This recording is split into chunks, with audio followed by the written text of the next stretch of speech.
Okay, let's go. Hi, everybody. Let's see. It is 3 p.m. on the 23rd of June, 2022. Hope you are doing well. My name is Luke Thomas. This is episode 121 of the Luke Thomas Live Chat. Thank you for joining me. I really appreciate it. All right, on the docket today, as you guys know, we'll get to, let's see, UFC 276. I saw some stuff about Shavkat Rakhmonov. I saw some stuff about, Max-Volk. There are a lot of questions about that over the past few weeks, really. It's probably the most intriguing bout on next week's card, in all likelihood. But a bunch of stuff. Whatever's on your mind, we'll get to that here today. So thumbs up if you're watching on YouTube. Please hit subscribe. If you listen on podcast, give me a nice review on whatever platform you listen to that on. Let's see. I have my computer back after, I don't know how long this thing's been gone. Not quite a month, but certainly several weeks. It's amazing. It took 5 different techs, and the first 4 all had a different answer for what the problem was. The 5th guy looked at it, diagnosed it within 1 minute, and fixed it within an hour. So the issue is not so much that PCs are complicated, but it is true that the amount of people who think that they can work on PCs is grossly overstated. They in fact cannot. They suck at it. So there's that. All right. Let's see. Any other housekeeping notes? I don't think so. There's a question about you're going to have these on Tuesdays and Thursdays. I think going forward, we will have a... Someone says my mic is messed up. How is that possible? Is my mic all right? I think the mic's all right. It should be. Overmodulates. Well, what would it overmodulate? Let's turn it down. Maybe. That's it. Wow, I actually have my old setup, and it's still fucking me up. Something's up with the audio. What would that be? Lower the gain. All right, let's lower the gain a little bit. How about that? How about that? A little bit better? Let's see. Better? Okay. Turn down the gain. Lower the gain. Yes, the gain is lowered. A little blown out. Better? Okay. There we go.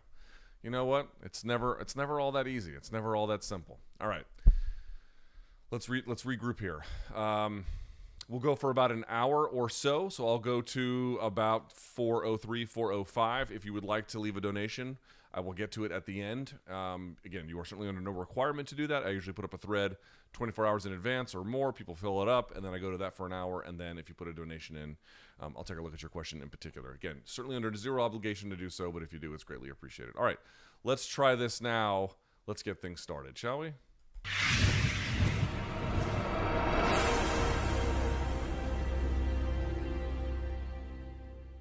And we're back.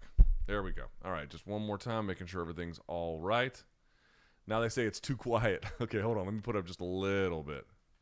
How about that? A little bit better. Let's see. A little bit higher. Check, check, check. Yeah, it's a little bit better. A little bit better. If it's too low, I don't know what to tell you. It's just fucking low. All right. I'll let Othello text me. Bro, it's never simple. It's never easy. It's just never... It never does what it's supposed to, but here we are. The picture should be clearer today. All right. Let's get going, shall we? First question. Luke, I made the short-sighted and regrettable decision to tell a coworker I like combat sports, specifically MMA, at a company luncheon. He proceeded to share with me his unimpressive black belt credentials in some kind of bullshit karate I'd never heard of. Yeah, that sounds right. As well as his weaponry training. Aha. Note, this guy is my age but looks at least 10 years older and 50 pounds heavier. He then tells me how he can't take MMA seriously because, quote, the average fight in real life only lasts 30 seconds. That's true. And, quote, they don't use the most dangerous techniques. That's somewhat true. Somewhat true. When I mentioned that it's a shame that karate isn't used more in MMA, he became flustered and defensive, so I just 180'd out of this topic altogether and started talking about something less controversial like politics. Should I never do this again, share my love of combat sports with random people? Yeah, I never talk about combat sports almost with anybody. Almost with anybody these days. Because my friends don't watch it for the most part. They might watch like a really big fight or something, but that's about it. And I mostly, when I'm done with work, don't want to talk about it with random people. I don't want it to be my entire identity when I'm outside, although it ends up kind of being that these days. But the guy you're describing is less in existence than he used to be. So back in the well, actually, here's what ended up happening. When UFC first came around in 93, 94, 95, all that kind of stuff, and you started getting better fights, better athletes, people were beginning to figure things out in the late 90s and whatnot, the folks in the traditional martial arts communities felt very threatened. And it, in fact, over time into the early 2000s and now, like when I was a kid, karate schools were on every strip mall, every block. Every kid wanted to train karate, some taekwondo or whatever. And of course, you had the occasional folks doing judo or something else. But that was it. Like karate was sort of seen as like the preeminent martial art to train, preeminent fighting style, blah blah blah, with a few exceptions here or there. And what jiu-jitsu ended up doing was basically taking the place of that, right? Jiu-jitsu is now in almost every street, I've got somewhat exaggerating it, but, it's not hard to find a school to train jiu-jitsu at. Like 20 years ago, if you traveled internationally, in fact, it'd be very difficult. Now, like it almost doesn't matter where you go, again, with some exception, there's going to be some kind of jiu-jitsu training available to you. And then to that end point, MMA became the not just a rival to boxing as like this sort of preeminent fighting style, but this incredibly popular, attractive force that all of it had this way of supplanting the old martial arts order that had existed for a long time. And in many ways that was good, right? I mean, Joe Rogan had a famous quote once from fight years ago. I think it was like a Sean Shirk fight or something.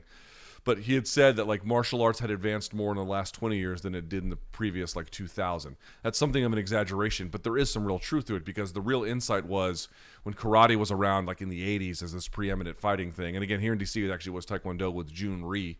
Jun Rhee was a close associate for a time of Bruce Lee.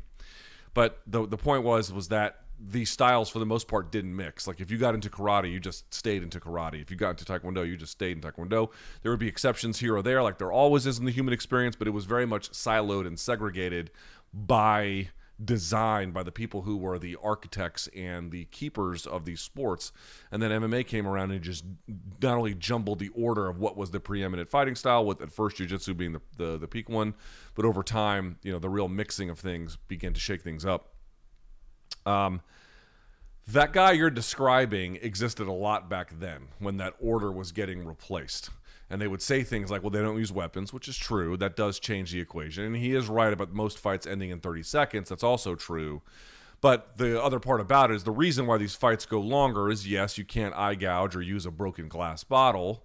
All right, that's one reason why it might extend. But the other reason it might extend is these guys are vastly superior at fighting. They are vastly, at the highest level anyway, superior athletes. They are extensively well trained. They have, again, the better ones will have extensively more defense. They'll have exposure to alternate styles or whatever that even means anymore, right? Before it was just a lot of, jiu-jitsu won because no one knew jiu-jitsu, and then once everyone began to use it, its value began to somewhat diminish, although it still is pretty prevalent. The point I'm trying to make here is this guy is like a throwback to 1998.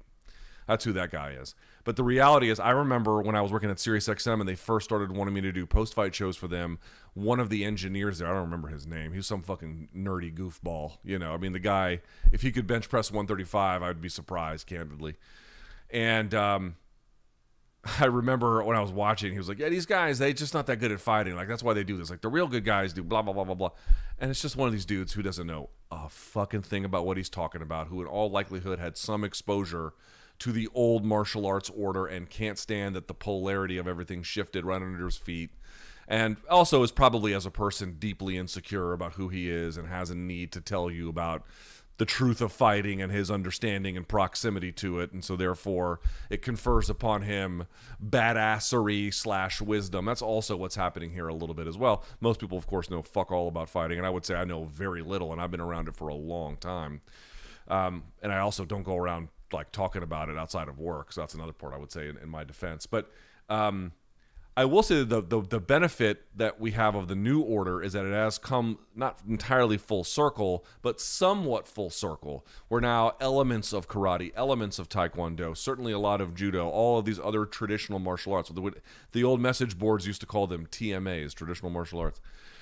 Some of that has been brought back and repopularized, or we've taken people who have some of those backgrounds, then given them all the other skills that they need to do well in other martial arts, and they have managed to find some success with it. So it's actually good. Like, the real truth is there is value to virtually all of the other martial arts. I don't know much about Aikido, but certainly there is value to karate. There is value to Taekwondo. And there's all different kinds of styles of karate and all different kinds of point fighting systems and whatnot. All of them tend to have actually a little bit of value.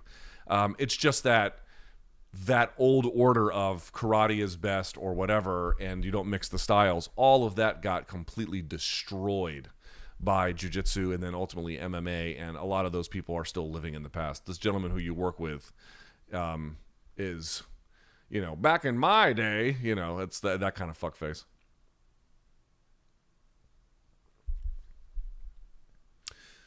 Luke, what weight class has given us the best three champions across its history? Welterweight has GSP, Usman, and Hughes. That's right. Featherweight has Aldo, Max, and Volk. Good options at 155 and 205 too. You don't have to limit yourself. Man, I don't know. 205 might have...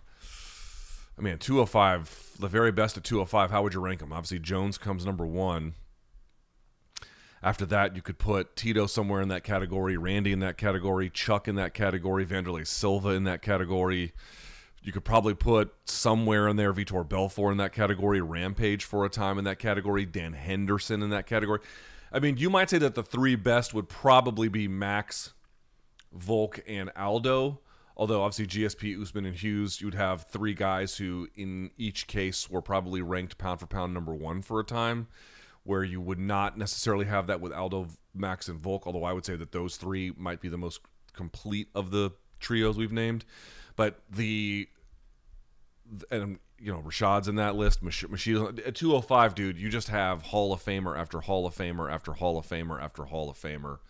And I grant that probably Aldo, Max, and Volk will all go in as well. But even past those three, you just have a murderer's row of some of the most important fighters ever, and some of the very best ones as well. Not just guys who were good for their era, but whose ability would it would scale over time. I'd probably go 205. But I grant that Aldo, Max, and Volk would probably be the most complete of those three. Luke, you often talk about fighters being successful with a elite A skill set and then having a B skill that you can still win fights. Who are some fighters you can see progressing towards having a good B skill, which can propel them to next tier of their respective context? Good, great, elite, all-timer. I think a great example of this, speaking of welterweight, would be... you could go in two directions, actually. You could go Kamaru Usman, who made his way to the title with obviously more than just wrestling, but that was a really key, critical component of it. He had a great style for it. He had a great attacking insight about what particular techniques to use, and kind of was, I think, best in class for a while at what the more modern elite wrestlers were doing, both inside the fence line and outside of it, or I should say against the fence line and inside of it, and then really developed his striking to the point where he's able to defend titles with just that, or at least, make that a big component of beating Gilbert Burns, make it a big component of beating, obviously, Jorge Masvidal. That's a great example. Or you could go with St. Pierre. St. Pierre had a karate background, really worked on his jiu-jitsu, so striking, I think you could actually say, was a little bit more of a first love for St. Pierre. Remember, he did get submitted by Matt Hughes in his first fight with Hughes, although that was something of being overwhelmed by the moment. But then late in his career really relied on his wrestling despite not having a Division I background, which at the time was something of a, not exactly a dividing line, but you could see that the Division I guys had real clear advantages at that time over the ones who didn't. Those would be two great examples. You can go that through almost any weight class, and you could find somebody else like that. But that's sort of what I'm talking about, is something that has a really clear, the A skill is so good, it's going to be very rare you're not going to be able to win. with it all the time, but there are going to be some instances probably over time when you're not going to be able to rely on it strictly. And so what are the other skill sets that you have that can also be relied upon to beat your other opponents? And the A skill and the B skill don't have to be equal, but the B skill has to be sufficiently good enough that it can do what you need at the level of which you have risen. Kamaru Usman's a great example of that. Easy one to point to. If you were put in charge of an independent MMA Hall of Fame, what would be your inaugural class? Listen, it's not like there are people in the UFC Hall of Fame, like they've got a lot of the right names in there. It's just that there's a couple of problems. One, they have a lot of the names in there that probably don't deserve to be in there. The issue is not they don't have the good ones in. The issue is they have the good ones in, but also some ones that are kind of borderline. And then the other issue would be that the process by which they are introduced is antithetical to the way which we understand other Hall of Fames, which are run independently of the sport and the organization itself. The UFC's Hall of Fame is much more akin to their Employee of the Month designation, which sounds like I'm shitting on him and insulting him. I'm really not trying to do that. I swear I'm not trying to do that. I don't benefit by insulting people who have been inducted into the UFC Hall of Fame, but the process is not as rigorous. And the big key one is like DC just got put in. Now, DC is obviously a case where even with time between now and some future vote, if it ever got delayed, he would still go in probably quite easily. But the reality is most of these Hall of Fames, for example, have a big gap between when the person finishes their career and then when they're eligible to be voted on, so there isn't a recency bias. Like UFC just dispenses with that. And they've got wings where they can put in two fighters, which I understand. Like MMA is a little bit different in that sense, where you wouldn't put in the players who played in an amazing baseball game just because it was amazing. But in fighting, these individual fights can be truly historic, monumental, important, and otherwise valuable to the audience. And so I sort of get it, but it also ends up introducing people into the Hall of Fame who did not, in individual cases, have Hall of Fame careers. In fact, not even close in certain cases. So, you know, the one guy really missing from the UFC Hall of Fame, the one person that I would be like, you know what, they really got to find a way to put him in there, is Frank Shamrock. Frank Shamrock is the one that is, I mean, you know, most MMA fans, depending on when you came to the sport, you know, how much of knowledge you had of the sport 5 years prior to that is probably going to be wanting. And so, you know, how much do current fans really know about how great Rashad Evans was? How many fans currently know how great, you know, like do they know about some of the more interesting things Dustin Hazlett ever did?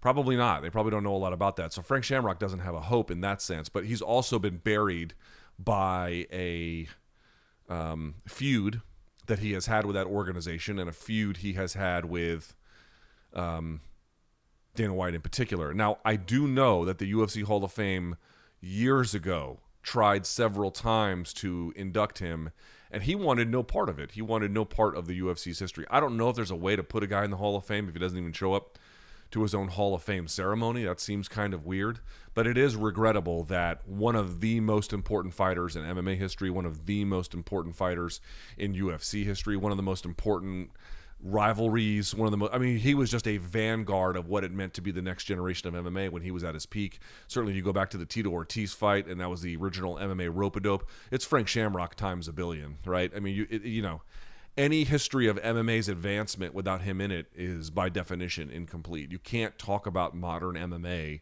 and the practices that you see today without talking about how Frank Shamrock was a key catalyst for change by virtue of what he was doing and what he represented, and he's not in there. And so that is a huge missing piece. It's weird. I don't know what the equivalent would be in baseball or football. I don't know. It's like not having Babe Ruth or something. It'd be weird. You'd be like, that dude's not in it? Like, that's kind of how important he was. Any chance of OG Room Service Diaries coming back? Love the 2.0, but I can't be the only one who still wishes we'd have 1.0. Yeah, I think there is some chance of it. It's complicated these days. Like, you know, the answer is yes, but I don't know exactly what to tell you beyond that. And I wish that was vodka. It's just water. This was a little bit out of left field. Luke, what is your take on parents staying together for the kids? Yeah, don't. As a 29-year-old father of a 1-year-old, there has been ups and downs, and I would be lying if I said I didn't think about these things. I ultimately come to wanting nothing more than this to work out, but would love to hear your perspective on this topic. Well, I could not possibly weigh in on the particulars of your situation, nor could I give you any advice about what to do about that. However, I am the child of divorce, which you might be like, oh, well, if you're the product of divorce, then we sure do want to stay together. I don't mean it that way. What I mean to say is there is a significant amount of evidence at this point that two people thinking that staying together ultimately benefits the child in the long run.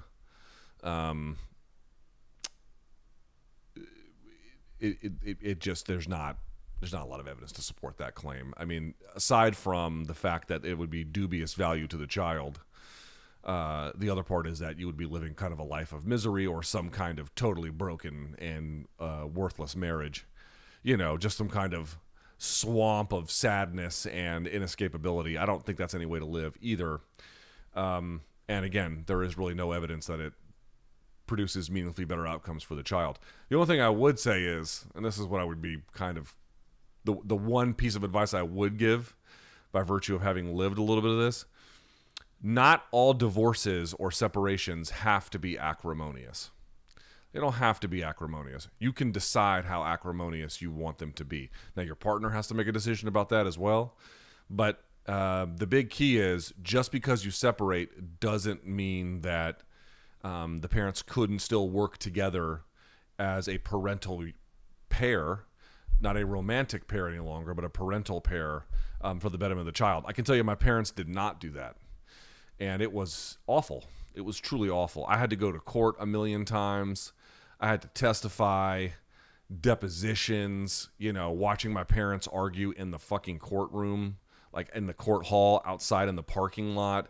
This went on for years. Dude, when I graduated high school, I had to take a picture with my mom on one side of the street, and then I had to cross the street and take a picture with my dad because they wouldn't get together even for a picture. Like, that's a choice that they made, right? That was nothing I did, and that was nothing that they had to do.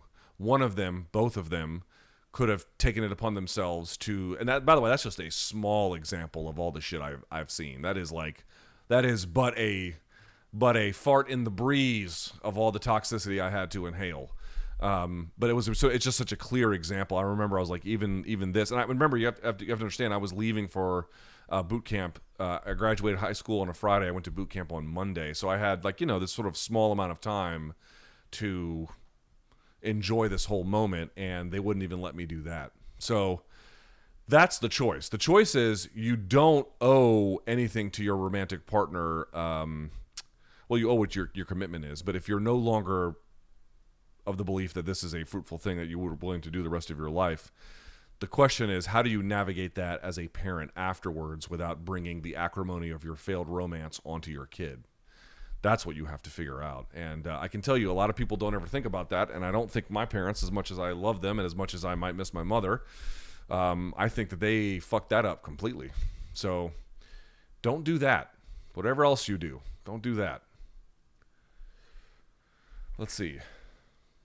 Luke, Khabib recently stated that Eagle FC needs 4 to 5 years to become the number one promotion. Is this a realistic goal for any promotion to surpass the UFC? No, it's not even remotely realistic. Now, it is potentially possible that they could rival in 4 to 5 years PFL, Bellator, ONE, and even surpass them. I think that might be, I don't know how likely that is, but I would certainly consider that a,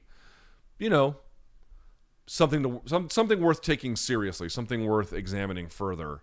But the UFC is basically a monopoly. Like, you're short of government intervention and the power of law, and that, or some cataclysmic thing that completely implodes that company internally. No, it is not possible. It is not possible at all. Do I think there should be an MMA Hall of Fame separate from the UFC? I mean, sort of when you ask that, it's like, would you like to see one? Yes. Would I like to live in a world where someone independently took the time to do it and conferred upon it the amount of status it would need to thrive and succeed? Yes, of course I do.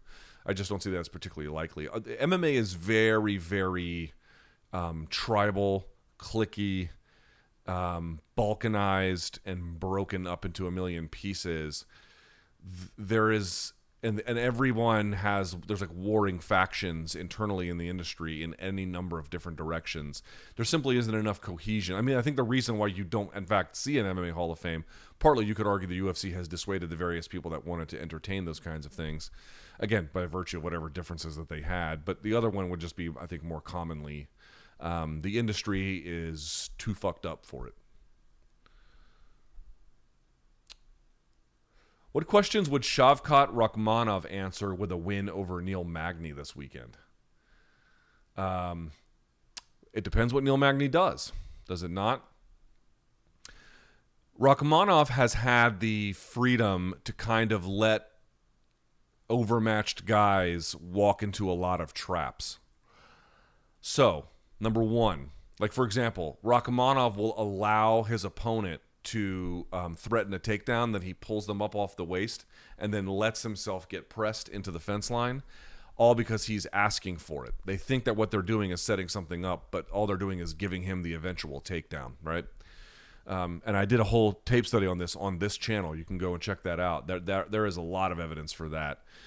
Also, he sometimes gets away with certain things that he might be trying. But the big question for me is, one, Magny has an elite gas tank, will have a reach advantage, certainly a competition advantage in terms of who he has faced and what he has seen before. So it's like, when you're answering questions, it's like, how far does Rakhmonov's ability scale? Number one. Number two, if he doesn't walk into does Magny also walk into traps? And if he doesn't, how else does Rakhmonov pursue the fight when the guys don't walk into not obvious, but the tape is clear on what kind of traps he set. If you have an underhook against him along the fence line, you should be very, very careful with that, unless you have completely flattened his hips against it. I would also say, for an opponent who's going to move the way he's going to move and how he's going to jab, what kind of answer does he have for that? The answer will, of course, be to what extent, or rather, what game plan Magny ultimately employs against him and what answers he has for that. But the way to think about it is, and I kind of just sort of telegraphed it, is not just does the things he's been using at this level scale up, but what does Magny show us that is further true about Rakhmonov? Right? I mean, you didn't fully understand John Jones when he was beating Andre Guzmão. You didn't fully understand John Jones when he was beating, Jake O'Brien. It wasn't until some of the better guys were up there, like Bader pushed him a little bit, not much. Shogun showed us a little bit. I mean, he got whooped too, but that's when you saw a lot of other things that you didn't see in the Jake O'Brien fight, that you didn't see in the Guzmão fight, that you didn't necessarily see in the Stephan Bonner fight. Some of those things carried through, but there was just all this. It's like when you open a door, you walk into a small room, you get a little bit more. But what if you opened up another door and it just opened up into this vast universe of all these things? That's sort of what beating an elite opponent tells you. It's just a much better fact-finding operation. It tells you much more, not about how every fight will go, but it's much more insightful about what is really possible versus beating someone that's terribly overmatched. I think that's sort of what we're trying to figure out here is what are the true depths of this person's game? What do some of the things scale for? Yes, but also what are some of the things that we don't really know about him that we need to see answered by virtue of what in my judgment, is a very good fighter, Neil Magny, credentialed, experienced, motivated, prepared. That's a very tough guy to beat. Like, chumps don't beat him. So what does the victory there tell us about the particulars of Shavkat Rakhmonov? And in some ways it is, at this point, unknown. He will tell us more about what we're looking at. We'll get a much more complete picture. For some positive and maybe for some negative too. There might be some other things that have to get cleaned up, but that's the issue there. The issue is it unlocks if they are as good as we think they are, these moments, and if they're not, then there's no conversation to be had. But if he is as good as I think he is, and it's that a much better opponent gives you a much bigger window to look into something, to get a better look at what is actually there.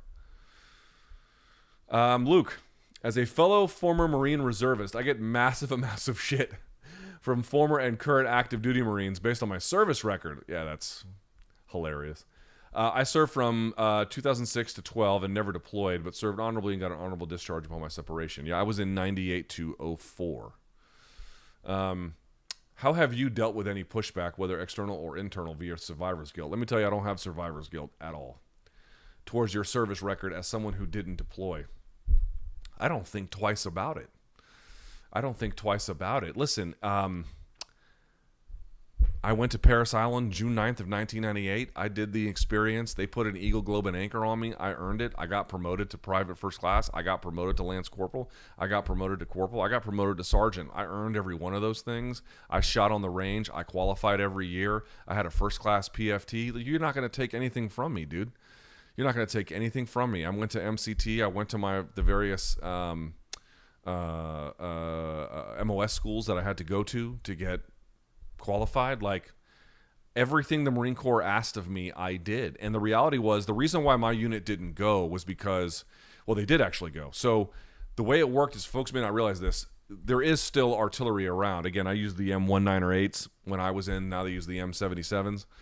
I don't know much about the M77. I'm sure it's just sort of like the same version we used, but better.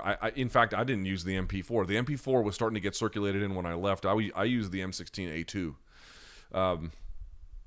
But the reality is, listen, it's not that there's no valor to what all of the servicemen did at those times when they fought for something they believed in, or more importantly, they were trying to save people that they cared about. They were trying to, protect their friends and the guys next to them. And like, I always encourage you, if you've never seen the documentary Restrepo, that's the one you need to check out, because that will tell you a lot about where my head is at. There is valor in fighting for the man next to you. Yeah. There is no valor in dying for George Bush. Not like that. There might be valor in the way in which you served the Marine Corps, or you fought for your country, or the person next to you. I do not mean to diminish the lives that we lost or the sacrifices. Not many of you have been. I've been to Walter Reed a number of times. Many, many times. I have seen what those wars did. And those young men served honorably, and our country needs to do as much for them as they possibly can. They will have my respect until the day that I die. But George Bush sending people on a human rights disaster of historical proportion, I don't lose any sleep not being a part of that. And so the reason why I ultimately missed it was because I was in artillery. And at the time it was seen, this was, again, 9/11 changed a lot, but there was a lot of thinking at the time that warfare would look like, in the late 90s, there was still a little bit of a belief that warfare would look something like with the post-World War II order of what the top generals and war college thinkers thought. The war college is here, not far from where I live. Yes, there is a thing called the War College, if you've never heard of it. There's also the Institute of War. There was a lot of thinking that, large mechanized units would still be really, really important. And what they found over time, certainly in trying to get into Iraq, was that they had a use for artillery, but that it was somewhat limited because a lot of it was sort of corralling and controlling civilian populations. You can't just shell that, I guess, unless you're the Russians and you're fighting the Ukrainians. But the whole idea is the Americans can't make much use of that. Yes, artillery is designed around shoot, move, communicate, but there was a clear sense that the Marine Corps doing that was redundant to what the Army was already doing, because the Army does artillery as well. So there was a 9/11 kind of kicked into gear a lot of like, our thinking post-World War II needs to change, and the Marine Corps shouldn't just only offer redundant services to the Army. So they had a very small use for artillery. And so what the Marine Corps eventually did over time as the Iraq War dragged on was they took units like mine and they converted them to grunt companies, infantry companies. So I got out in December 04. And I think by March 2005, my unit got called up and activated, and they got sent to Iraq. They got converted to a rifle company, and they did prisoner transport in Fallujah. Do I think twice about missing that? Nope, sure don't. Now, and by the way, like, you can ask my friends and my family. I mean, you guys realize I realize you can't because you don't have access to them, but. And you don't have to believe what I'm about to tell you, but dude, I was ready to go. I had my power of attorney done. I had accepted that, like, I owed the Marine Corps. I owed everyone next to me. And that's just going to be what it was. But then as time wore on, and as I got into my 30s and I visited Walter Reed and I saw this stuff, I was like, Jesus Christ, like this was a disaster beyond disasters. This was a humanitarian, I can only imagine what it did to Iraq, much less the guys that got sent home here. Yeah, there's nothing that a single guy in the Marine Corps is going to take away from me. I know who I am. I know exactly what I did.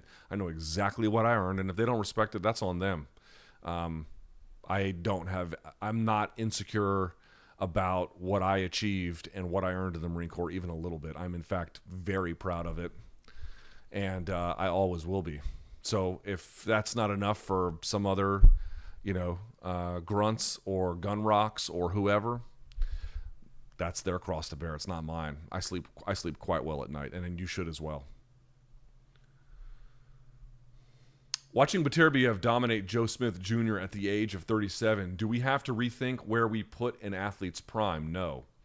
More and more we are seeing champions dominate in combat sports in their, a little bit. More and more we are seeing champions dominate in combat sports in their mid to late 30s. Usman, Mousasi, Crawford, and people sometimes refer to 35 as over the hill, but in most cases with sports science being advanced as it is, that just isn't the case anymore. I would need to see more advanced studies about how the prime has moved. It typically used to be somewhere between 28 to 32 was kind of like that window. And again, there could be 34, 35. Sometimes guys would fit into it, and there could be people who got into the sport, whatever sport it might have been, really young, and then they kind of age out 29, 30, 31, 32. So, it's always a range. I will say that sports science has probably lengthened certain careers. Beterbiev got into the sport, relatively speaking, a little bit later, so that partly explains his age. But I would also say, and I'm not going to mention. I have no evidence for Usman, Mousasi, Crawford. I'm actually speaking more about things like you see in soccer or American football or whatever. Dude, there's just drugs lengthening careers. I mean, you think some of these guys in their late 30s and early 40s are doing it just because they take great care of themselves? What doofus do you have to be to believe this shit? All these guys have chemists. All of them have some kind of proprietary blend that doesn't show up on tests that are otherwise quite easy to beat. Dude, if you see a guy 37, 38, 39 in a sport like baseball, where you have 100 and nearly 100 and 160, 170 games a fucking year. Dude, the Nats are going to lose 115 games this season. That's how many games they play. Dude, no one's doing that game at 37, 38, 39, 40 who isn't on drugs in my judgment, or at least at some point in their career it didn't take them. This idea that I pay a chef to come over and cook salmon and asparagus, and then I got a masseuse who just irons out all the kinks. Yeah, this might work on rubes. You can feed that to the public, and then what they also do, always pay attention to the athletes who make a big show about public good, right? They do a lot for charities. Again, for example, there are going to be total good faith exceptions to that. I believe that Dustin Poirier does care for his Lafayette community because he deeply cares about it. I would not put him in this list. Again, I'm talking in the totality of sports, not just combat sports. But if you see someone who had gone through and done a lot for establishing, some kind of foundation, and there's a big show about it, and the media just heaps praise on them. And again, we're talking about team sports here. Dude, that's a number one red flag for me. Number one, it's let me see if I get this right. You're 38 years old in a sport where most people don't even make it past 31, 32 at an elite level. You have a charitable foundation which you use probably for good purposes, but also to launder your image. And you want me to believe that this is just because you get a good night's rest on a fucking waterbed and you sleep for 2 minutes in a hyperbaric chamber and you eat salmon on Tuesdays? Get the fuck out of here. All those guys have chemists. All of them. All of motherfucking them. And you guys want to buy into the fiction that they're just built different. Yeah, they are built different by virtue of anabolics. That's why they're built different, or whatever proprietary blend they're using, because not everything is a steroid. Some things have different performance enhancing benefits. But to me, all these people, again, we'll talk about team sports to keep it simple here. All these people extending their primes into their late 30s and early 40s, wow, how could they be so productive? Because they're on fucking drugs. That's why. And it doesn't bother me that they're on drugs. I don't mind it. What bothers me is that they want you to believe that this is achievable because God bless them. I'm highly favored by God. No, motherfucker. Yeah, a little bit you are. A little bit. Obviously, they are very, very good athletes, and they could probably achieve a professional elite level even without drugs. I'm sorry, dude. You're not playing a team sports like this, 15 plus seasons, and you're still doing what you did in your 7th or 8th season without drugs. It's not possible. So, you can miss me with all that fucking hero worship shit. Sorry. They're on drugs.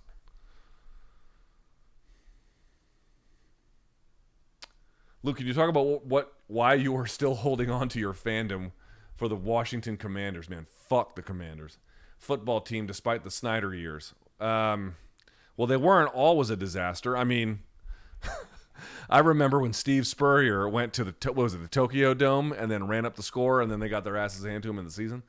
I still live and die with the Pistons because of what they did in 2004, despite them being as competitive as a wet napkin in the last 15 years. The on-field shit is a problem. I certainly acknowledge, and I don't like it. Obviously, it's bad. They haven't won anything. Then every time they go to the playoffs, they basically get stomped, and they've been, once or twice in the last 15 years, whatever it is. Not many times. But it's not even that anymore. It's like, dude, on one level, they'll never be a success with Dan Snyder at the helm. Like, that's just a reality. They'll never be good with him there. They might be better than they are now, or we'll see how good they are with Carson Wentz. Again, I don't have high expectations, but we'll see. I don't know how good they're going to be. They might be better this season. And they might get to a point where they win, 12 games or something. But, I don't see them ever winning anything meaningful while he's there, number one. And number two, he is such odious basura that I can no longer stand him. I cannot stand him. He's every stereotype you hate about billionaires stuffed into one billionaire. He made his money early on, hasn't done fuck all since then to really, except holding on to the football team as it's like Bitcoin in 2021 or something. It just keeps going up a value. And you're like, well, I guess I'm more rich now because I'm holding on to this. But he hasn't done anything meaningful in the business community whatsoever. Did you see that there was a 50 former employees of the team have come out and spoken against him, either in depositions or in other forms? A deep culture of sexual harassment. So again, we're adding on to the fact that they're just fucking losers by virtue of this guy can't do anything to manage this team whatsoever, which, by the way, shouldn't he be the owner and not managing them, right? That's the GM's job. But of course the GM was his best friend Bruce Allen for 10 years, and they just fucked off on the job, and he was heavy-handed, and you got to draft RG3 even though maybe we don't want him. It's a whole thing. But on top of all the losing, there's just this profound culture of sexual harassment, good old boy shit, petty vindictiveness. They did a deal with the Lerners. Do you guys know who the Lerners are? The Lerners were the family that basically bought the Washington Nationals, right? A winning team, now not this season, but they at least brought a World Series here and brought a lot of joy to the city. Like, in general, they're blowing up the team now to rebuild, but okay, it was they did something for the city during my time here, my second stint. Not, obviously, they didn't exist when I was a kid, but one former employee under oath in deposition said that Dan Snyder, he did a deal with the Lerners because they needed parking space for FedEx. And so he didn't like the deal. They had to do it because they needed more parking, according to this employee's testimony. But he felt like Dan Snyder didn't like the deal, and the Lerners had a box at FedEx Field. Dan Snyder made this guy go into this guy's box and pour milk on the carpeted floor there, so that whenever the Lerners would go to their box to watch, at the time, the Redskins game, it was like, who the fuck would ever want to go do that? Because they've been sucking no matter what their name has been. That it would smell rancid in the room. Like, this is the guy. So you add on just a fucking born loser when it comes to managing any of these operations. Then on top of it, this absolutely grotesque, utterly unjustifiable entire workplace culture of sexual harassment. Then you add in the petty vindictiveness. Then you add into the fact that now he wants to ask the public to fund him a new fucking stadium. Yo, fuck that guy, dude. There shouldn't be one penny of public taxpayer money, whether you live in Maryland, which I don't, whether you live in Virginia, which I don't, or whether you live in the district, which I do. You think I want a single red cent going to that loser? Not a chance in my life. Dude, it won't be worth it. What do you think will happen? all of the promises that he made about how he's going to transform the area around FedEx Field. Dude, I live not like 9 miles from FedEx Field. Landover, Maryland, he didn't do shit for it. Nothing. Zero. What do you think he's going to do for Dumfries or Woodbridge or the old place where RFK is? Zip. That's what he's going to do. Or just make it fucking worse. He'll just make it fucking... He has the anti-Midas touch, right? Rather than the Midas touch where everything turns to gold, everything he touches, he just fucking ruins. He's unsupportable. You cannot support him. He is everything you hate about rich people times 1,000. Entitled, overestimates his own abilities in the worst ways, treats everyone else like absolute shit. And the one thing when I was a kid that brought the city together was everyone loved the very successful football team. Art Monk is still a hero around here, man. Art Monk is a fucking legend around these parts. And all of that has been buried under his mountains of failure. Multiple congressional committees investigating this fraud. Dude, how could anyone support him? I don't know what the team is going to do, and I don't blame the players. They're just living their life. They got drafted or traded or whatever. NFL careers are short. I'm not mad at them. Go make their money, and I do hope that they win on the field. But if it's at all attached to Dan Snyder, count me out. I will not be watching games. I won't go to the... I mean, it was never in question I wouldn't go to the stadium. Now I will not watch games at all. I'll watch them if they make the playoffs or whatever, because I watch the NFL playoffs. That's interesting to me. But I'm done. I'm out. I have turned in my key card, and I'll come back. I can't go root for another team because I live here, and I really believe you should, if there's a team in your area, you should cheer for them. And everyone's like, oh, you cheer for Madrid. Right, but I go to DC United games all the time, too. I have as many DC United jerseys as I do Madrid. It's a bullshit team, but I do support them. I can't cheer for the Ravens. I don't live in Baltimore. It's just I can't do something like that. But I for sure as fuck am not going to support anything Dan Snyder is attached to ever. Where does Zabit Magomedsharipov rank on MMA's greatest what-ifs with his recent retirement? Also, he thanks me for some ways I present arguments. He's high. He's high on the list. That is not a small thing. He's high on the list. I didn't even mention about Dan Snyder. And they fucked up the Sean Taylor memorial, right? Like Sean Taylor, one of the most beloved people in this whole fucking city that... I cannot tell you how much Sean Taylor means to people who are from this area, from this area. And they fucked up his jersey retirement in the worst fucking way. How do you fuck that up? The guy got murdered in his home. How do you mess that up? How do you rush that out? How do you fuck this up? You fuck it up because everything he touches turns to shit. He is not capable at this point, aside from the initial money he made back in the early to mid 90s, he is not capable of doing anything correctly. He is maladjusted. Anyway, getting back to Zabit. On the what ifs thing. He's high on the list. There's a few other ones you would put on there. Shouts to Josh Gross, because there was someone who wrote an article. Please forgive me. It was on my timeline. I do not remember the person that wrote it. You can see it on my timeline. I tweeted it from maybe a day or two ago. And they had put together a list of what ifs. You should go see it. But one of the names that was not on that list, which you could definitely add to it, was one that Josh Gross brought up, which was Philip Miller. Philip Miller beat Jake Shields in his second pro bout. He only had 16 of them and went undefeated. And then kind of just said, I'm going to go do something else. I think he's a cop in L.A. or somewhere in California. That's the biggest what if. But there's some other ones too. Mark Ellis was a guy who everyone thought was going to be the next big thing. I think he had one or two pro fights and was I'm done.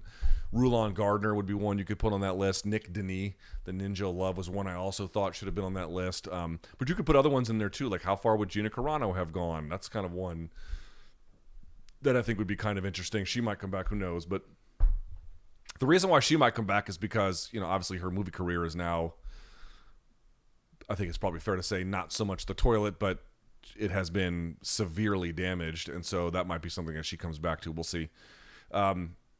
But yeah, there's a lot of folks. But Zabit getting as far as he did and looking as good as he did, all for it to just stop, that is unusual.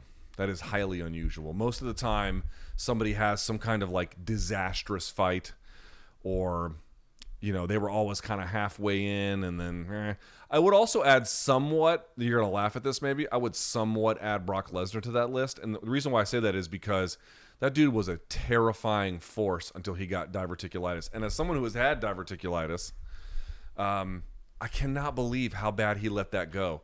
Let me tell you something, folks. I had what would be described as a very mild to moderate case, and it was like not debilitatingly painful, but it was noticeably uncomfortable. The kind of thing where your body is like a flashing light is going off and it's begging you to do something about it.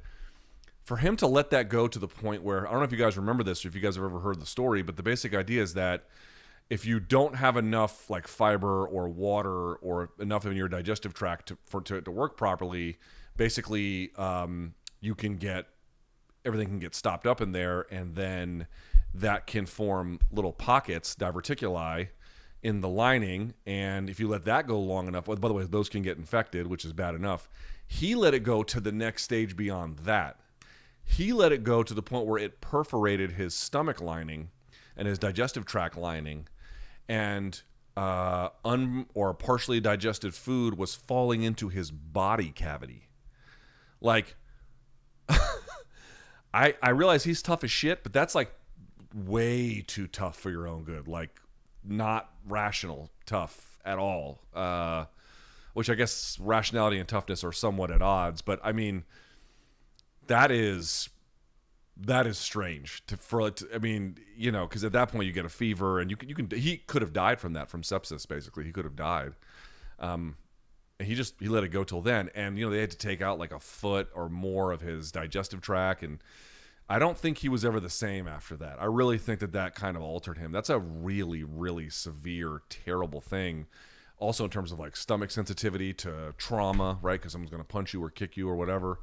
And I do wonder, what would he have been if he had never been, because dude, he was marching people down prior to diverticulitis, and I don't think he was ever the same afterwards. You could also be like, well, USADA, this, that, and the other. Yeah, okay, fine. I mean, that's also a part of the story. But I do wonder what diverticulitis did to him.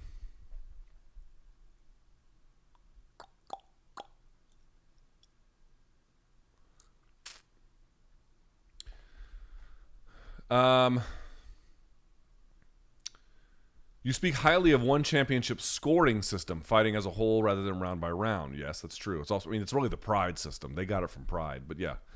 Can you think of examples of UFC and Bellator fights where this would have totally changed the rightful outcome?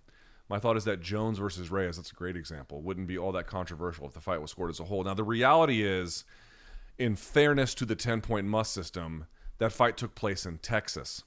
And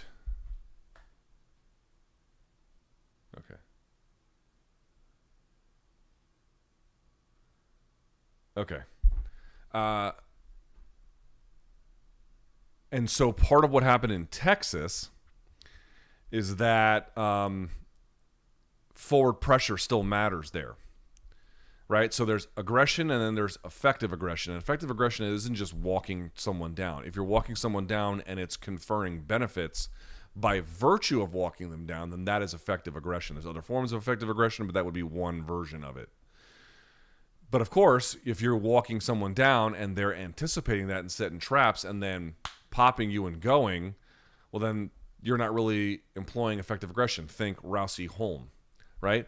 Rousey was walking her down. Who was the one getting tuned up? It wasn't Holm, right? So that's the idea. In Texas, they operated under an old rule set where almost like a wrestler's mentality that, for example, there's you can't flee the mat or something like that, and certainly in freestyle, and there's obviously points for it, or penalties for it, I should say.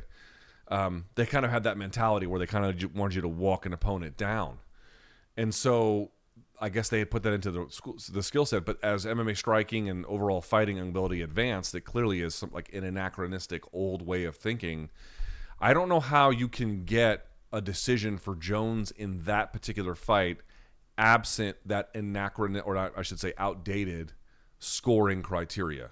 If you were using the modern criteria, yes, Jones came on late. Okay, fair enough. I grant. But Reyes, to me, clearly won the first three. I mean, clearly won them. And should have been rewarded for it. So the point I'm trying to make is you wouldn't necessarily need the one or pride system to get a better outcome. You could have gotten it with a much more modern 10-point must system. But I would also agree that the one or pride system would have made that, I think by a competent judge, easy to call there for Reyes as well. Dominic Reyes should have been the UFC light heavyweight champion for a time.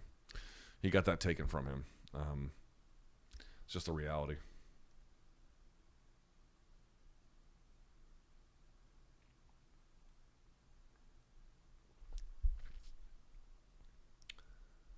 How's been the adjustment to barefoot shoes? Good. I am along. Do I have my other ones here? No, I don't have them here. I put them away. But I am along that process myself, and have noticed marked improvements. Also, some new aches. Yeah, it turns out that so once when I was 14 and once when I was 21. The 21 was when I was in the Marines. Actually, it was actually on. It was actually at Marine combat training in Camp Lejeune. I went there and I absolutely obliterated my right ankle, which I had done when I was 14 years old as well. In both cases, I was on crutches for months. I mean, it took forever for my right ankle to heal. And I noticed something. My left toe is the one that's more messed up, which is one problem. My right big toe is actually pretty good. But my right heel, I get pain in all the time. I think I have tendinopathy in my Achilles heel, because if you actually look at my left calf and my right calf, they're somewhat differently shaped. And it's the right calf that looks a little bit unusual. You wouldn't notice it unless you really paid attention, but then when you see it, you can't unsee it. I have a hunch that it came from the fact that I had torn my feet to shreds, my ankles to shreds, and maybe didn't properly heal it. And now those chickens are coming home to roost a little bit with tendinopathy. I'm seeing someone for it here pretty soon, but I have a podiatrist who I'm going to see, who is a specialist in this kind of thing. But the point I'm trying to make is the barefoot shoes reveal to you things that your regular shoes do not. What folks don't realize is most regular shoes act like a cast on your arm, or your foot, rather. If you have a cast on your arm, your muscle will atrophy while it's in the cast. It'll be protected, but it will atrophy. Shoes, modern shoes, Nikes, Adidas, whatever, that's how they work. They work like casts, and your muscles in your feet don't work right. Now, everyone's going to be a little bit different, and they're going to have different realities. This won't be one-to-one, but the basic reality is that. And I don't think my ankle and my feet muscles and everything else in between ever were properly re-strengthened, and now I've got tendinopathy, or tendon basically degradation in that whole area by virtue of untreated trauma exacerbated by atrophy from the wrong kinds of shoes. So yes, you do get new aches and pains, but all that's happening is it's not really the shoes causing that. In fact, it's the absence of the cast of the old shoe that is revealing that. The barefoot shoes, or the minimalist shoes, reveal that to you.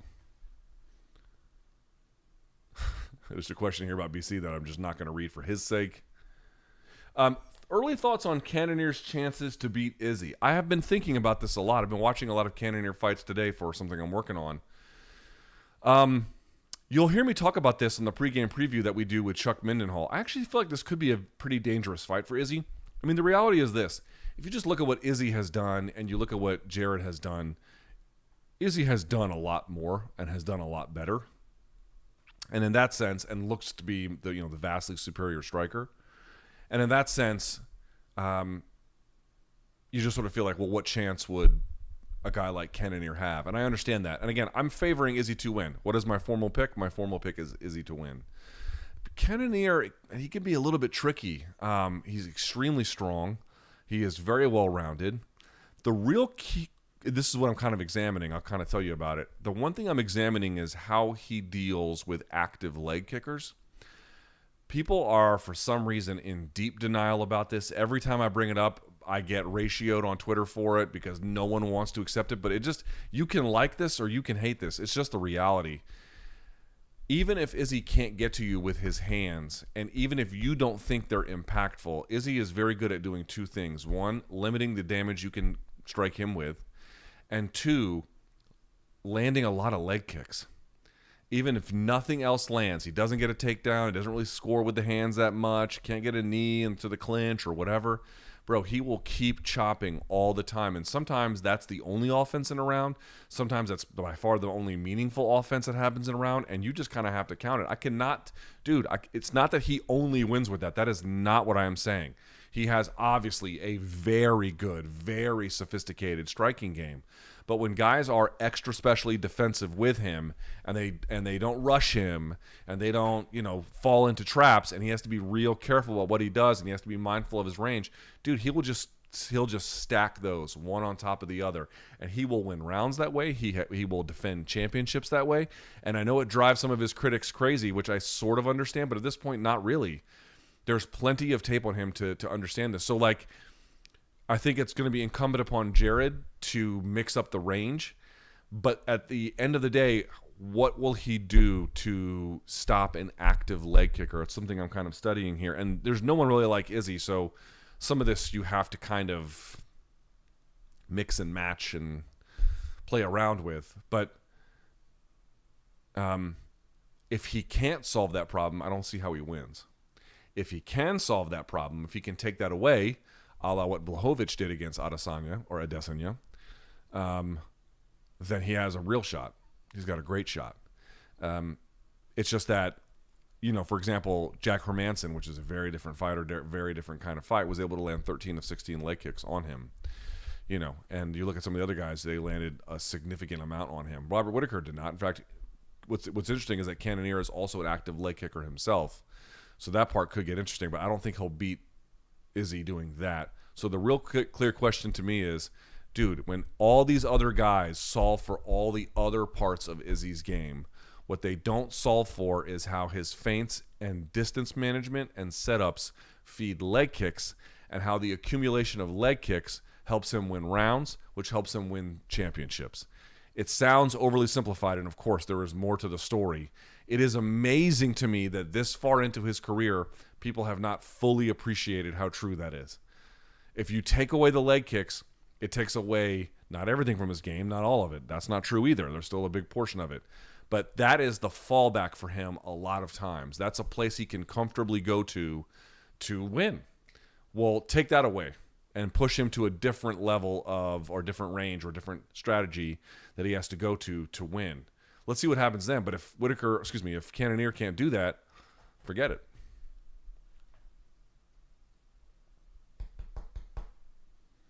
Let's see. Anything else kind of interesting?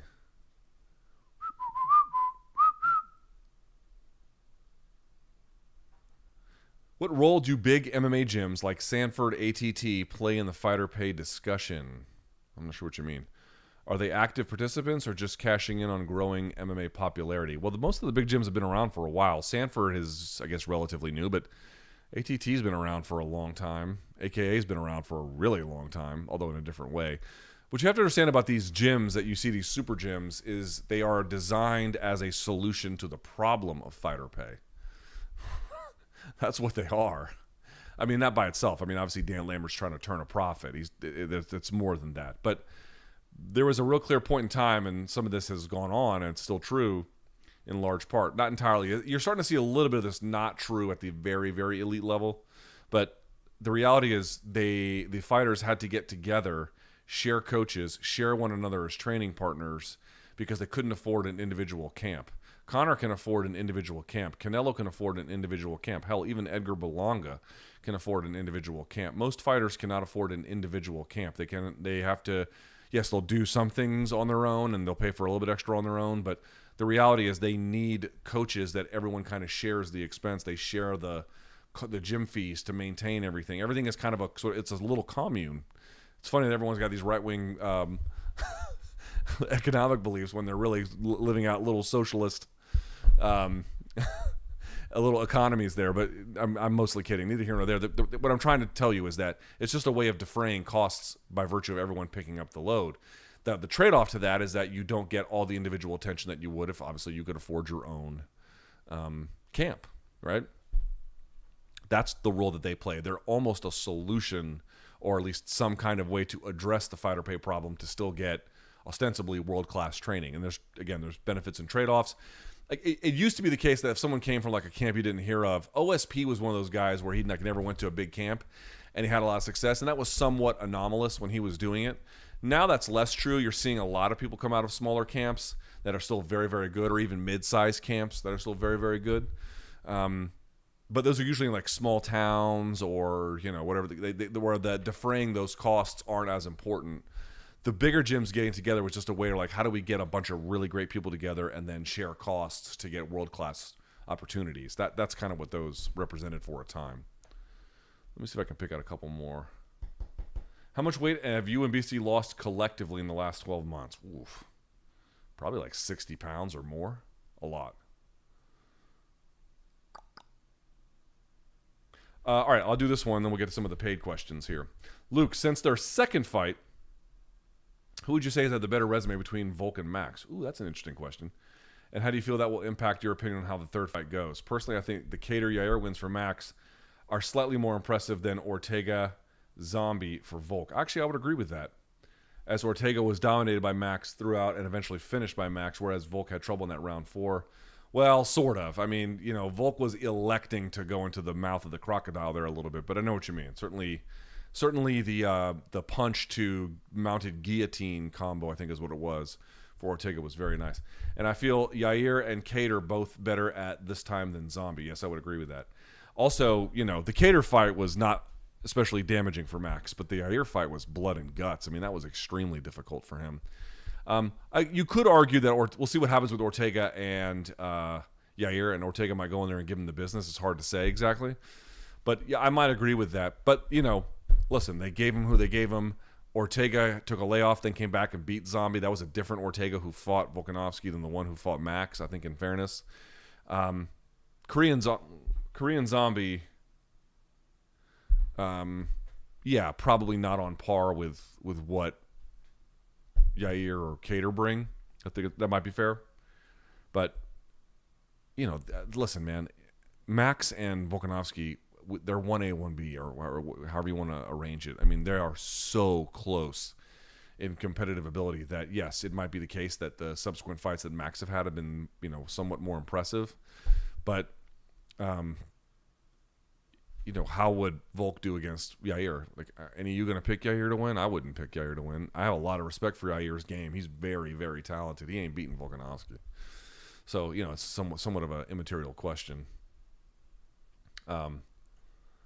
I can't wait for the third fight. By the way, we put out a video today on MK where BC and I rewatched the first and second fights between Max and Volk. 49 times.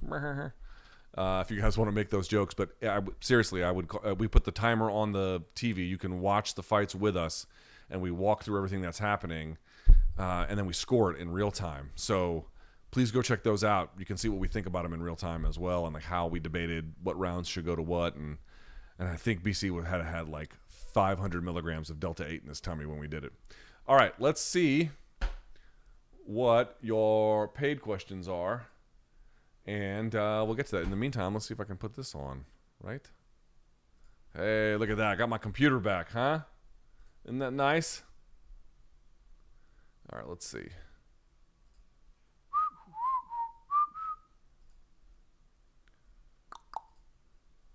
Okay. Let's go.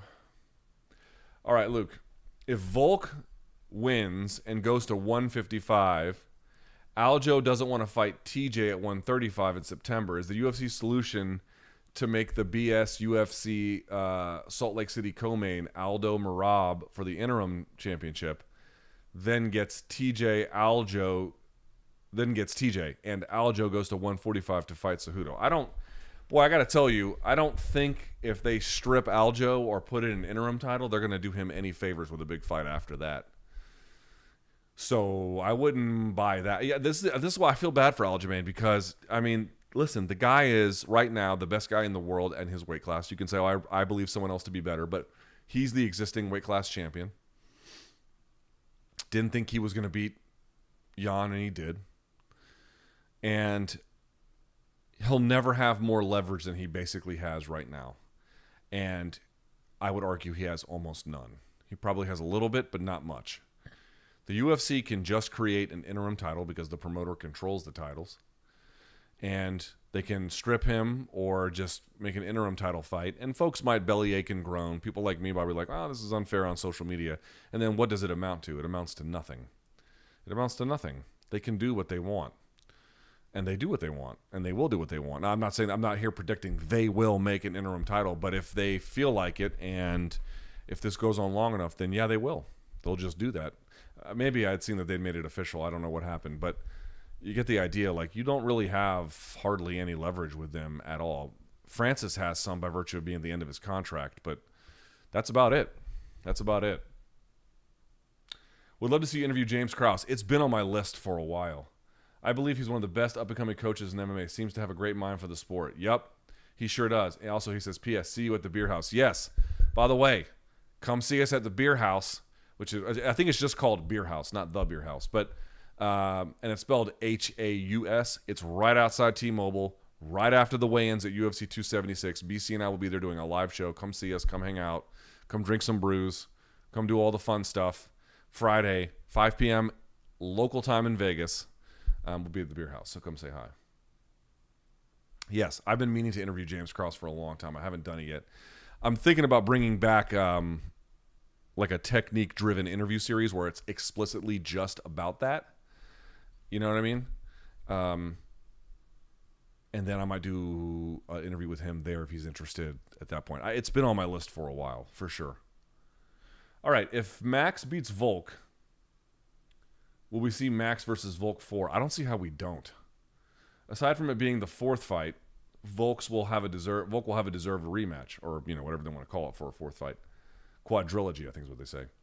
Do you think Volk will take that opportunity or go ahead and move up? Yeah, that's the interesting part. He may decide, fuck this, I may just want to go to 155.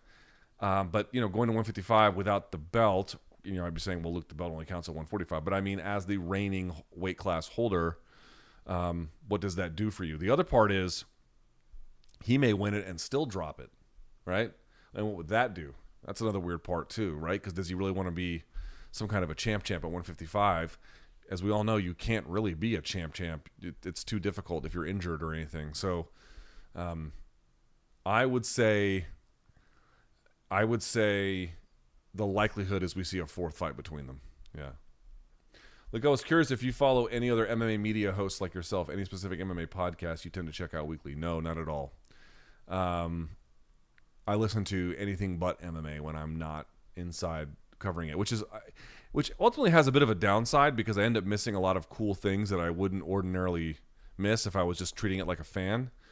But it's good to see what other people in the space are doing, and just have an awareness of where you fit in the ecosystem and all that kind of stuff. But I just don't have any bandwidth for it when I'm not doing this. If they brought Wimp to Warrior to DC, would you do it and record the process? I thought about it. Probably not. I mean, I'm 42. I'm going to be 43 in August. Like, what the fuck am I doing? But I do have some unmet, unrequited in certain ways, but certainly unmet training goals. There's a couple of training goals I did not reach. I kind of want to go back for, but I'm a little bit concerned about the time and injuries, candidly. Dude, they just blowing me up on this shit.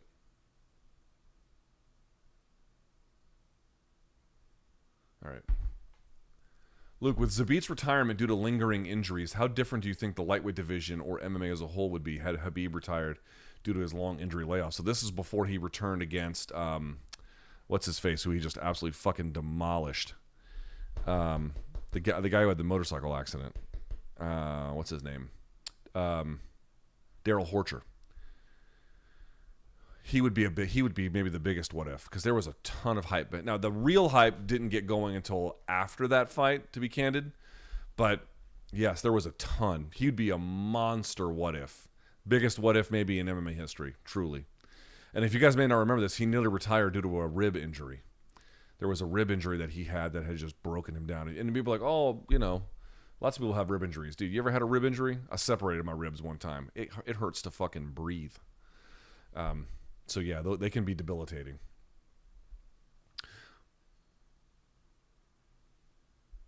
Someone says, I'm a day one fan as a single dad. Yeah, there you go, of 2, and also fostering my 2 nephews. There you go, bro. They're putting you to work. I just want to say thanks for the hard work. You got me through many long work days. You're the man. Thank you. Sorry, I appreciate that. Look, how unlucky was Nick Diaz by getting that 5-year suspension right before the Conor effect? He missed the big bucks. How much does the commission owe him? It ultimately was not 5 years. They reduced it substantially. More to the point, he just wasn't in the headspace at the time to compete. You know, that really wasn't the full issue. I live in Kennesaw, Georgia, like you did. I did not live in Kennesaw, but I'll explain in a second, and have similar disdain for the South. We have similar personalities as well. Where would you recommend a younger version of yourself moving to? Asking seriously. Getting the fuck out of the South. I mean, listen, there's a lot of charm in the South. I mean, people think I'm just beating it up, but like there's no redeeming value to it. There's a lot of redeeming value to it.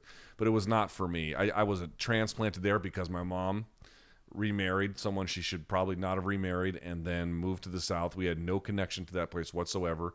Never really built a lasting one anyway. It's a old boy society times 1,000. Country club this, and we don't like minorities that. And everyone's like, oh, you're overselling it. I'm not overselling it. Trust me when I tell you I am not. I just wasn't for me. I couldn't stand evangelicals. I couldn't stand evangelical politics. I found it suffocating and awful, and I wanted really nothing to do with it. So I would get the fuck out personally. Where to go? You know, there are nice cities in the South if you want to stay there. Again, I've said Savannah, Georgia, I think is really nice. There might be some places in Florida, although even with that, the exploding costs are making that something less of a bargain than it used to be. Actually, a lot less of a bargain than it used to be, particularly South Florida. South Florida is outrageously expensive. California. California's got issues too, though. You know, I've heard good things about. I'm being dead serious. I've heard good things about like Montana. I've heard good things about Boise. I've heard good things about St. Louis. I found didn't think St. Louis was all that great. To be candid with you, Chicago. I love Chicago. Now it's too cold. Everyone's like, "What about the gun violence?" Well, there's gun violence in a lot of. I mean, you know. I'll take my chances in Chicago versus any city in the South, but the weather there is prohibitive. I don't know, man. You got to kind of figure it out. Go explore some of these places. You might like the Southwest. You might like Phoenix. You might like, you know, parts of New Mexico. You might like, who knows? I can't decide that for you, but you won't know until you try. You might like parts of Louisiana, for crying out loud. Like there's charming pockets of life everywhere. From north to south, from east to west. But as a general rule, Georgia, I found, like, after my mom died in 2003. I think I've been back once, and it was for a friend's parents' funeral. That's it. There's nothing pulling me back there. Nothing. I don't miss it. I don't think about it. I found that I was liberated when I got the opportunity to go. Now, as for Kennesaw, I lived in Marietta, Georgia. I lived by the Big Chicken, if anyone knows where that is, who's listening to this. And if you live in Marietta, Georgia, you for sure know where the Big Chicken is. I lived in an apartment complex not far from there my last 2 years of high school. And I worked at the Chick-fil-A in Kennesaw. And then my senior year in high school, I took almost 2/3 of my classes at Kennesaw State University. So I did like high school classes like for a part of the day. And then I did college classes, and I was still a high school student, but I was also a KSU student at the same time. And so that's how I wasn't like the best student, but I did pretty well on standardized tests and AP exams. And so between the credits I earned from AP exams and then the credits I earned going to Kennesaw my senior year, I walked into my freshman year with nearly 30 credit hours. I had already completed a year of college by the time I walked in. So what I ended up doing for my entire I never took a semester at college with more than 12 credit hours, which is 4 classes. Never did. Never needed to. And I still graduated with 2 majors, and technically I have a minor as well, but you know, because I just had so much credit built up. If you get a chance to do that, I do recommend that. Do you think when Conor won that who the fuck is messaging me?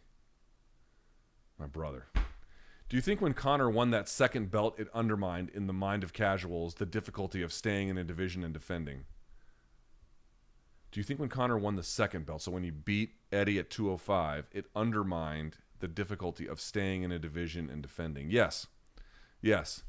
It's not that going from one belt to another is easy. Far from it.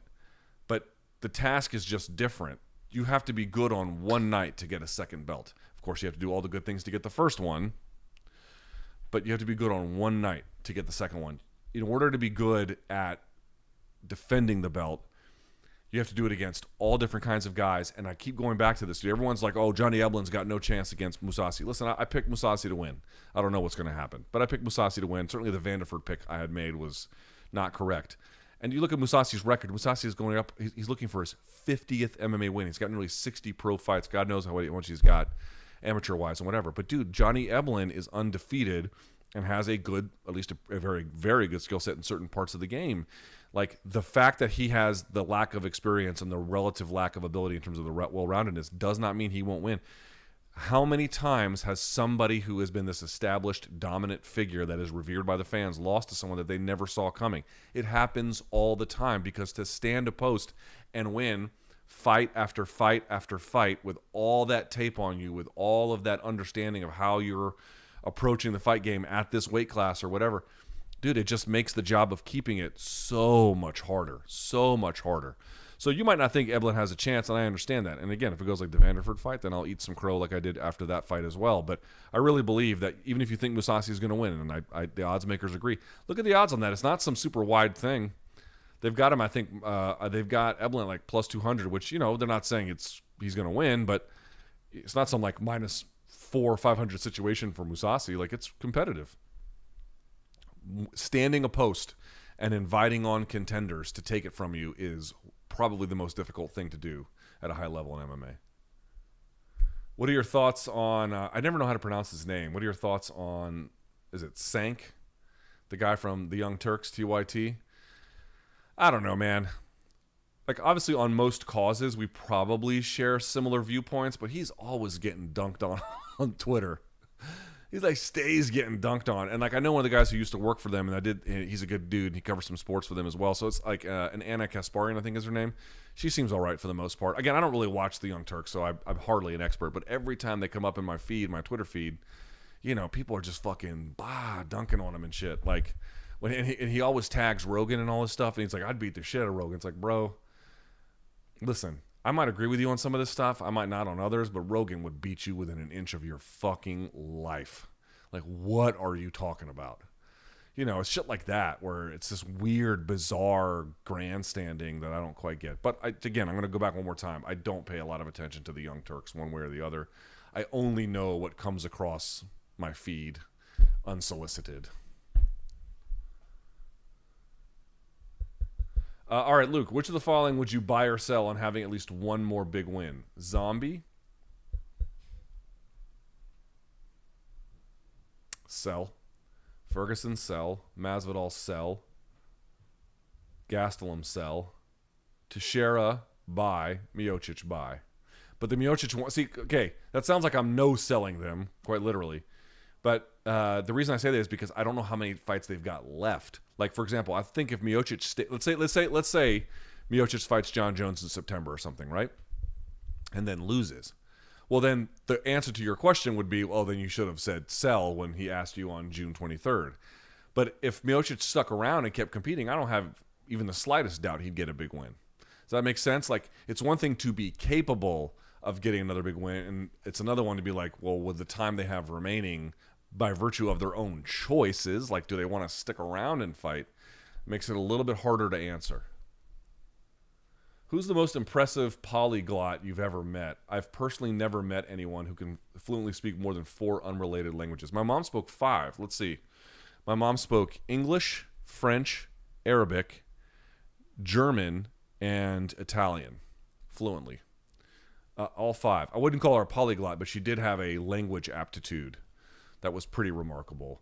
I met this dude. I won't say his last name. I looked him up a few years ago. He's working at like Caltech fucking, you know, science and engineering department of jet propulsion or, you know, whatever the fuck. So, something that only somebody who is incredibly gifted at mathematics could do. I met him at so there's this thing in Georgia where it's called Governor's Honors Program, GHP. It's like a summer camp for nerds. And I went to it. My brother went to it. One of your teachers in high school nominates you for the subject, and then you go to like district trials. You go to school trials, then district trials, then state trials, and then, you know, you have to kind of prove your worth and whatever. topic you get nominated in. I got nominated basically in the equivalent of government. They called it social studies, but it's the equivalent of government. And so I ended up going, and there was a kid that year that went for mathematics whose name was Jacob. And I had only taken my junior year, I'd only taken, I think, 2 AP classes, or 2 or 3. I can't remember anymore. I took most of them my senior year. That's why I'm saying it. Jacob had taken like fucking 8 or something. I mean, this guy was, and he was younger than us too. He was like 15. And he got his scores. I remember his parents brought the mail to him, and he got his scores while we were there. And we opened it up, and we looked at it, and it was like AP Calculus BC, AP Chemistry, AP Physics. I mean, all that shit. And it was a 5 straight down. And if you don't know what that means, 5 is the highest score you can get, right? You can get 1 is failing, 2 is failing, 3 is passing, 4 is good, 5 is the highest. That's it. And 5 is like they grade you on a curve, so like only the very best get into that very, very elite top set. And he had 5s all the way down. I was like, whoa. Okay, this fucking guy. And he spoke 3 languages, and, you know, he was a nerd. Like, he probably, you know, didn't lose his virginity till 27 or something. But, I mean, he was outrageously smart. I've never met someone else quite like that. And, you know, you see these guys, these kids, like, oh, this guy graduated the University of Arizona at age 13. All right, I don't know anybody like that, but I knew the next best thing to that was this kid named Jacob. Truly one of the first times I was like, whoa. When he opened it, because he didn't know what the score was going to be, then we opened it, and he was like, it was just 5 straight down. I was like, holy fucking shit. He got, at the time, 1,600 was the highest you could get. He got 1,600 twice. He got it once his junior year and once his senior year. We kind of stayed in touch a little bit. Like, dumb smart. You just couldn't believe. You couldn't believe someone could do something like that. He did it. Just got back in the gym a month ago and eating clean. How important is tracking meals with a scale and also a pre-workout meal? All of these things are important. You don't want to be a slave to any kind of routine, but here's just a little bit of piece of advice I would give you as someone who's dropped 45 plus in the last year. Having a regular routine with the scale, some people like it every day, some people like it once a week, whatever, is kind of important. Now, of course, there are going to be situations where you don't want to rely strictly on the scale. There might be times where the scale doesn't really change, or you could even go up a little bit, and you're like, but I ate clean all week. But if you're, you know, depending on how you slept, depending on how rigorous your training was, that may not be the best measurement. Sometimes how your clothes feel can be also an accurate assessment. There's lots of benchmarks you want to go to, but I do think the scale has to play some role in your progress if you're trying to be disciplined about it. Your pre-workout meal is only so important as it fits into your overall caloric total, and it can propel you for the workout. It doesn't need to be anything more than that. It doesn't have to be fancy. Bowl of oatmeal, some fruit, some cinnamon. You're probably going to be good to go. A little protein in there, you're going to be good to go. The only thing about a pre-workout meal is you want to limit the amount of fat in it. So a lot of people like eat a lot of chicken and rice too. So you can do that. And then tracking meals.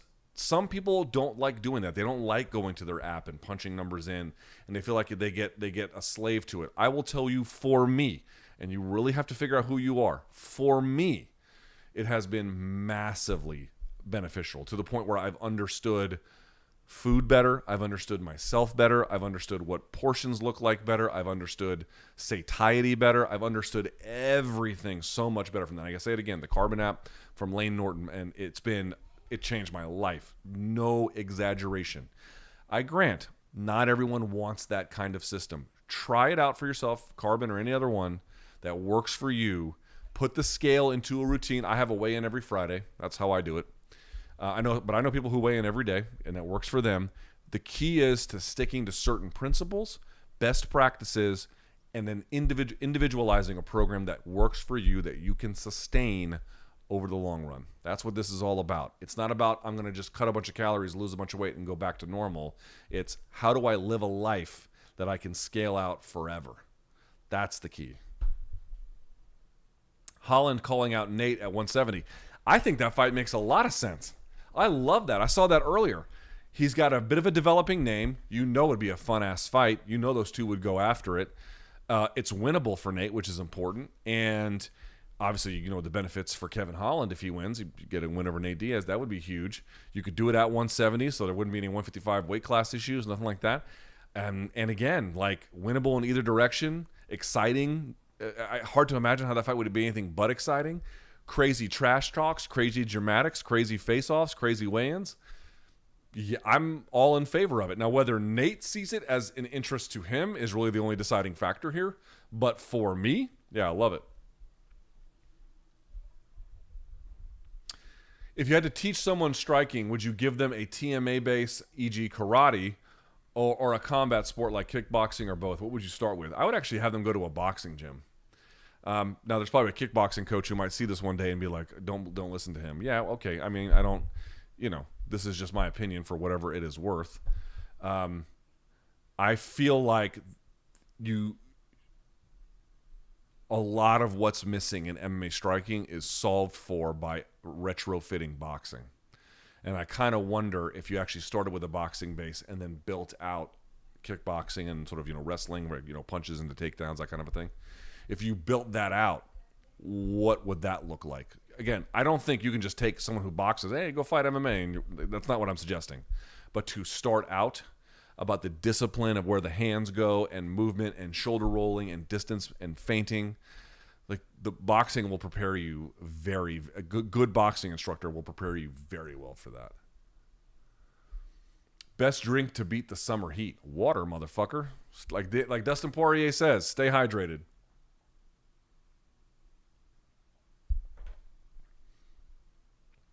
If you hadn't become a sports analyst, what would you be? I don't know.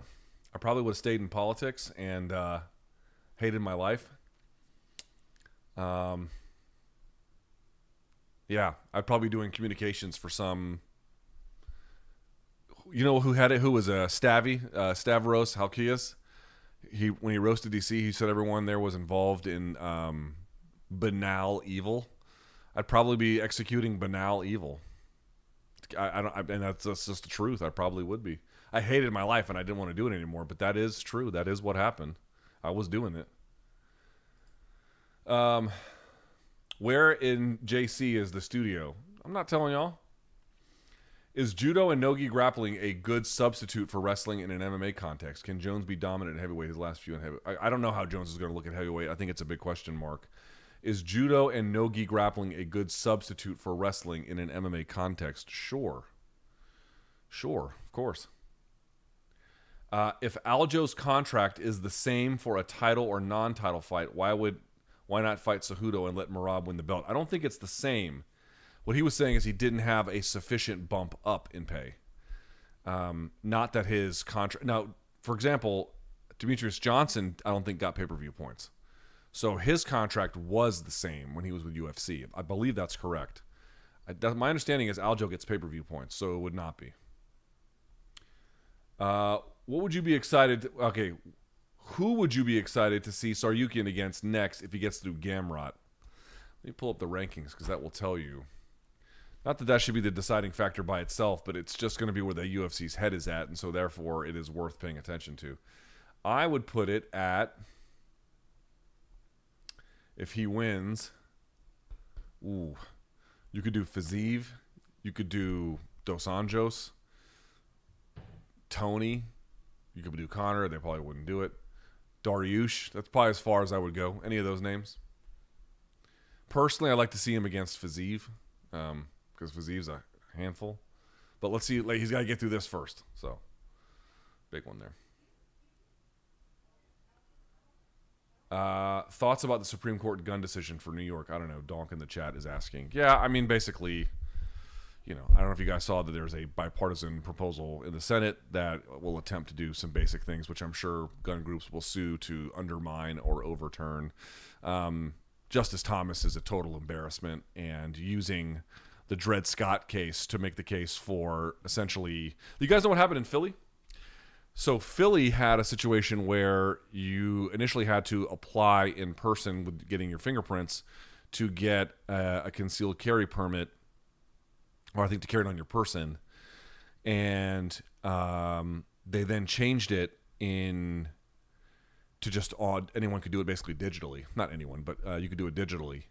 And it was a massive increase in the amount of... essentially the folks who had it, or the folks who obtained a firearm that way. And there was a couple other proposals they did as well, where it just essentially flooded Philadelphia with weapons. I know there is the sort of conservative belief that an armed society is polite society, but there really is not much truth to that. An armed society is a disrupted one in large part. Again, I'm gonna go back to it. I understand that there are intelligent use cases. I have seen them. I believe that. I get it. I understand it, and I support that. I really do. But you're gonna have, the data is not support. Oh, I saw another one today from, where did I see that? Hold on, pull this up today. Let me find this one. This was some research that was done. Did I miss it? I might have missed it. There was research done by the Roosevelt Institute, and they found that over the course of 10 years, relaxing concealed carry permits increased gun violence nearly 20%. As I've told you guys before, the science of gun policy examination done by the Rand Corporation shows that, one, more research is needed. Two, a lot of the research we have is unclear. And so there is some research that is not exactly clear about what is the benefit of allowing more concealed carry versus less, and red flag versus less, and how they define those, and what the terms are for reaching red flag thresholds. But the basic gist is that, and the research on this case is not all that debatable, the idea that, and John Lott has been a scholar that has tried to make the opposite point, that more guns actually creates less crime. But the reality is that pretty clearly more guns create, over time anyway, much more crime, both in the home, creates more gun violence, gun accidents, suicides. That's how my mom took her life. It was with a pistol, which, granted, again, I've been over this before. It's a very complicated idea about who has the right to take their life and by what mechanism. But nevertheless, it does. The math is pretty clear on that. It increases it. And, because you could argue that, like, well, how valuable was a law like that if someone with an AR-15 can go and then march into a Buffalo grocery store and mow people down? But the whole point is that law wouldn't, that was a handgun concealed carry, I believe. It had nothing to do with that law with the AR-15. And more to the point, like, the best practices about how to limit gun violence are in some ways not as well known as they should be. But what we do know is, and I pointed this out before, stand your ground laws, which isn't a gun law in particular, but obviously is largely affecting people who own firearms. It increases homicides. It doesn't decrease shit. It doesn't do any of those things. We are fucked is the point I would like you all to get across. We are headed towards very, very bad places. I personally believe that. I don't in any way think this will keep anybody safer. With occasional exceptions here or there where someone goes into someone's house and then gets met with a firearm. Great, I support that, but I don't think you need the laws that we have in order to accomplish something like that in large part. And it doesn't matter if Justice Thomas is using, this is like high school level reasoning about what some of the judges' reasoning were in the Dred Scott case to make a case for saying that the ban in New York was onerous. We're so fucked. We're beyond fucked, and it's not resolvable.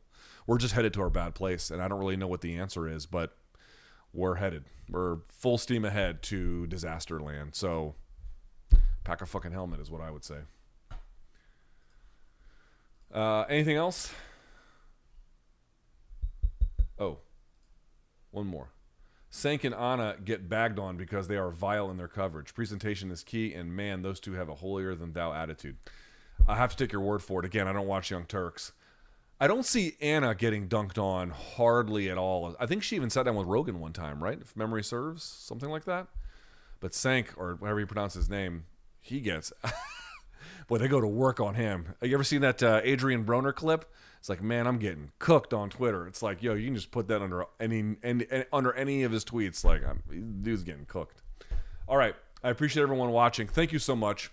Y'all are a delight. I got my computer back. I had the mic issues, but I'm hoping this was a little bit better this time. This will be up on podcast either tonight or first thing tomorrow morning. Go check out the watch along for Max-Volk 1 and 2. MK is tomorrow. And if you're going to be in Vegas for UFC 276 next Friday, that'll be July 1st, 5 p.m., Beer House, right outside T-Mobile Arena. Come hang out with me and BC. We'd love to have you. Okay? Until next time, stay frosty.